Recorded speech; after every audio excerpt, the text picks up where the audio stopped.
तो 6 नंबर में देखेंगे दिया है समास रूढ़ शब्द। जितना हम हेडिंग डाल करके आपको परिभाषा बता रहे हैं वो सभी चीज का एक ट्री मेथड से आपको हम समझाए हैं कि ये इसके भेद होते हैं। उन्हीं का हम आपको यहाँ परिभाषा बता रहे हैं ताकि वहां शॉर्ट में था आप उनके भेद भी जान लें और यहाँ आपका जो है ये अलग अलग भाग के बारे में आप और इसकी पूरा परिभाषा के साथ आप समझ रहे हैं।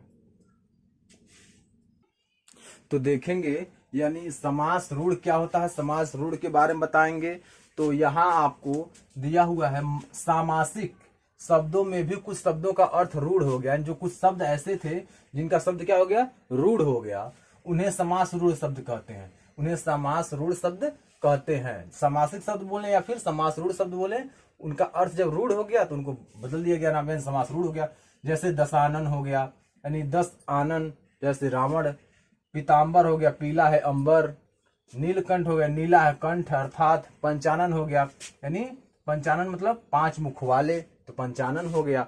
तो ये जो आपका है ये टोटल एक विशेष अर्थ दे रहा है लेकिन रूढ़ का अर्थ दे रहा है, इसलिए इसका अर्थ आपका बदल जा रहा है। तो ये सब क्या है, आपके समास के रूढ़ है। अर्थात दशानन बोलेंगे तो शब्द तो दशानन लिखा हुआ है लेकिन यहाँ बता रहा किसको, रावण को निर्देशित कर रहा है।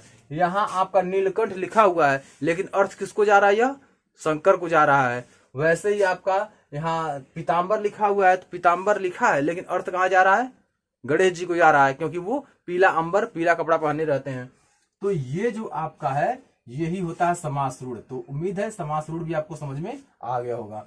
आगे हम चलेंगे 7 नंबर में जो दिया हुआ है तत्सम शब्द, यानी तत्सम शब्द क्या होते हैं, इसकी पहचान क्या होती है, इसके बारे में हम एक्सप्लेन करेंगे। तो तत्सम शब्द जो होते हैं, जो शब्द संस्कृत से ज्यों के त्यों ले लिए गए उन्हें तत्सम शब्द कहते हैं।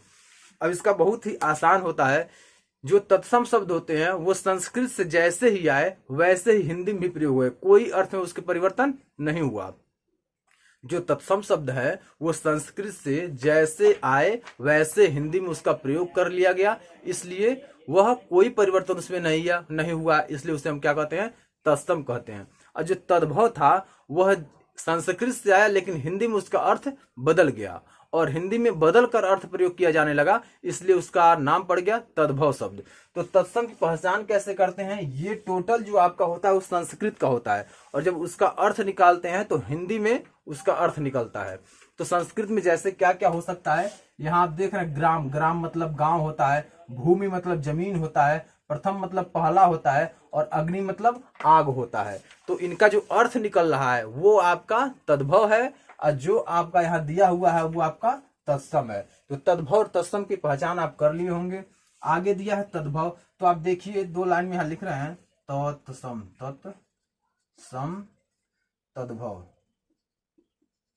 जैसे मान लीजिए दिया है प्रथम दे दिया, तो प्रथम आपका संस्कृत का है लेकिन जब हिंदी में प्रयोग करेंगे तो हो जाएगा पहला, यानी तद्भव में। अगर तत्सम में दिया है आपका अग्नि, तो इसका जब तद्भव में जाएंगे तो ये हो जाएगा आग। वैसे ग्राम लिखा है तो हो जाएगा गांव, वैसे अष्ट लिखा है तो हो जाएगा 8, सप्त भी लिखा है तो 7 हो जाएगा। तो संस्कृत का जो होता है वो तत्सम होता है, हिंदी का जो होता है वो तद्भव होता है। आगे आपका दिया है तद्भव, एक बार और देखिए, संस्कृत से आए शब्दों से उत्पन्न हुए शब्द तद्भव कहलाते हैं। यानी यहाँ क्या कह रहा है, संस्कृत से आए शब्दों से उत्पन्न हुए शब्द तद्भव शब्द कहलाते हैं। यानी संस्कृत से आए लेकिन जब हिंदी में आए तो उनका अर्थ बदल गया। जैसे हस्त, हस्त मतलब होता है हाथ, तो संस्कृत से जब होकर के आए तो हस्त, तो जो तत्सम था वो हस्त ही लिखा जाने लगा, इसलिए हो गया तत्सम। लेकिन जब वह तद्भव बनाया गया तो तत्सम से यानी तत्सम से जब उसे तद्भव बनाया गया तो हस्त मतलब हाथ हो गया। जब हाथ प्रयोग होने लगा तो हो गया आपका तद्भव। तो आपको तत्सम और तद्भव विशेष डिफरेंस समझ में आ गया होगा। जैसे दे दिया है काम हो गया, वर्षा हो गया, माँ हो गया, आग हो गया, ये सब क्या होता है, ये आपके तद्भव शब्द होते हैं। 9 नंबर में दिया हुआ है आगत या विदेशी शब्द। यानी आगत या विदेशी शब्द मतलब आगत मतलब आने वाला और विदेशी मतलब विदेश देशों से, दूसरे देशों से आने वाला शब्द, दूसरे देशों से आने वाला शब्द, दूसरे देशों से आने वाले शब्द को आगत या विदेशी शब्द कहते हैं। आगत मतलब आने वाला, विदेशी मतलब अन्य देशों से। तो जो अन्य देशों से शब्द हमारे देश में आया और उसे अपना लिया गया तो उससे हम क्या कहते हैं, विदेशी शब्द कहते हैं। अब यहाँ दिया है परिभाषा में, जो शब्द किसी दूसरी भाषा से स्वीकार कर लिए गए, यानी जो शब्द किसी दूसरी भाषा से अर्थात चाइनीज से, जापानीज से, उर्दू से, जो शब्द दूसरी भाषा से स्वीकार कर लिए गए उसे हम क्या कहते हैं, विदेशी या आगत शब्द कहते हैं। विदेशी शब्द या आगत शब्द कहते हैं। तो जैसे क्या क्या हो गया, कैंची हो गया, बटन हो गया, तोप हो गया, कागज हो गया, ये सब क्या है, ये सब विदेशी भाषा से स्वीकार कर लिए गए हैं, इसलिए इन्हें विदेशी शब्द कहते हैं। तो 10 नंबर में आप देखेंगे देशी या देशज शब्द। देशी या देशज शब्द वह होता है जो अपने ही देश से उत्पन्न हुआ हो और उसका उपयोग किया जा रहा हो। तो जैसे दिया है, देशी या देशज शब्द क्या होता है, स्थानीय बोलियों या उपभाषाओं से आए क्षेत्रीय शब्द देशज शब्द कहलाते हैं। यानी जो स्थानीय बोलियों में, जैसे कहीं का भोजपुरी है, कहीं का मराठी है, तेलुगु है, ये सारा चीज है, तो स्थानीय बोलियों या उपभाषाओं से आए क्षेत्रीय शब्द देशज शब्द कहे जाते हैं। तो ये होते हैं स्थानीय भाषाओं से ही ये उत्पन्न हुए होते हैं और वहीं ये प्रयोग होते हैं, तो वो आपके कहलाते हैं देशी या देशज शब्द कहलाते हैं। जैसे ढूंढना हो गया, खाट हो गया, लोटा हो गया। लोग जब बोलते हैं अपने लैंग्वेज में तो एक लोटा पानी लावा, ऐसे बोलते हैं। तो लोटा जो आपका है वह आपका जो मूल शब्द है वो देशज से है। आगे दिया है आपका, उम्मीद है ये प्रश्न ये आपका समझ में आ गया होगा 10 नंबर। अब 11 नंबर दिया संकर शब्द।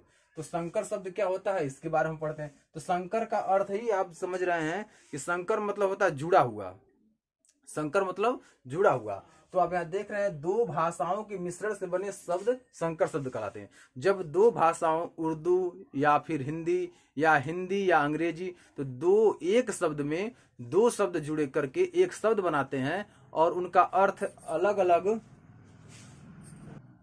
और उनका अर्थ जो होता है वो अलग अलग होता है। जब संधि विच्छेद करते हैं तो वो अलग अलग हो जाते हैं और उससे पता चलता है कि ये हिंदी से आए हैं या अंग्रेजी से आए हुए हैं, उन्हें हम कहते हैं संकर शब्द। तो संकर शब्द का एग्जाम्पल हम देखते हैं, दिया हुआ रेलगाड़ी। तो रेलगाड़ी जब लिखते हैं तो हम एक ही में लिखते हैं रेल गाड़ी, ऐसे लिखते हैं। तो ये जो शब्द होते हैं, जैसे रेल जब विच्छेद करेंगे तो रेल अलग हो जाएगा और गाड़ी अलग हो जाएगा। तो रेल का भी अर्थ होता है और गाड़ी का भी अर्थ होता है। तो आप देखेंगे रेल जो होता है शब्द वह अंग्रेजी शब्द है। जो रेल शब्द आपका है वो अंग्रेजी शब्द है और गाड़ी जो शब्द है वह हिंदी शब्द है। जो गाड़ी शब्द है वो हिंदी शब्द है और रेल जो शब्द है वो अंग्रेजी शब्द है।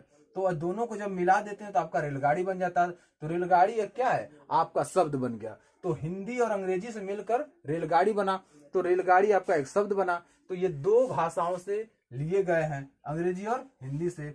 दूसरा एग्जाम्पल हम देखेंगे, जांच करता। जांच करता, इसको लिखेंगे जांच करता। जैसे ब्लड जांच करते हैं, चाहे पानी जांच करते हैं, या फिर किसी और प्रकार की जांच होती है तो उसे जांच करता बोलते हैं।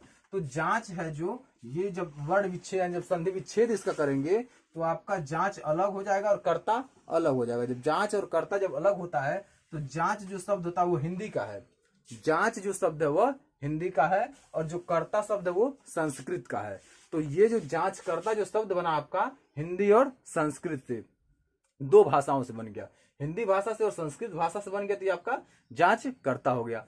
तो यह टॉपिक आपका शब्द भेद का, तो यह टॉपिक आपका यही खत्म होता है जो शब्द भेद का टॉपिक था। अभी और भी आएगा पॉइंट में, इसमें प्रत्यय पढ़ेंगे, उपसर्ग पढ़ेंगे और भी सारा हम लोग पॉइंट इसमें पढ़ेंगे। तो यह वीडियो यहीं तक आपका। और स्टूडेंट अगर वीडियो अच्छा लगा हो तो हमारे चैनल को सब्सक्राइब करें, लाइक करें और अधिक से अधिक शेयर करें, ताकि और बेल आइकन दबा दें ताकि हर वीडियो की नोटिफिकेशन सबसे पहले आप तक पहुंचे और एक भी वीडियो मिस ना हो। क्योंकि जब कंटिन्यूटी बनाए रखेंगे, रेगुलर आप वीडियो को वॉच करेंगे, रेगुलर आप नोट बनाएंगे, तो किसी भी एग्जाम क्रैक कर सकते हैं। हमने बताया आपको कि क्लास 7-8 से लेकर, मतलब अपर लेवल के ही है, ये हाई लेवल पढ़ा रहे हैं। तो क्लास मान लीजिए 5 हो गया, 6 हो गया, 7 हो गया, 8 हो गया, 9, 10, 11 और 12, यानी 5 से लेकर के 12 तक के लिए ये आपका रामबाण है जो हम पढ़ा रहे हैं। उसके बाद जो आ रहा है आपका, जैसे CUET हो गया, फिर पीईटी हो गया, उसके बाद सीटेट हो गया, सीटेट हो गया, फिर आपका यूपी टेट हो गया, उसके बाद लेखपाल हो गया,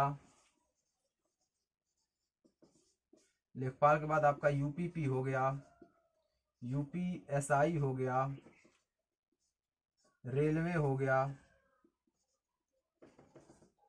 एसएससी हो गया। स्वान बहुत सारे एग्जाम के लिए यार ये बोला जाए तो मास्टर वीडियो और जो चैप्टर जो चल रहा है वो आपका हमेशा के लिए इंपॉर्टेंट है। कोई भी चीज आप कंपटीशन देते हैं तो उसमें अगर आता हिंदी तो सबसे इंपॉर्टेंट चैप्टर पढ़ता है।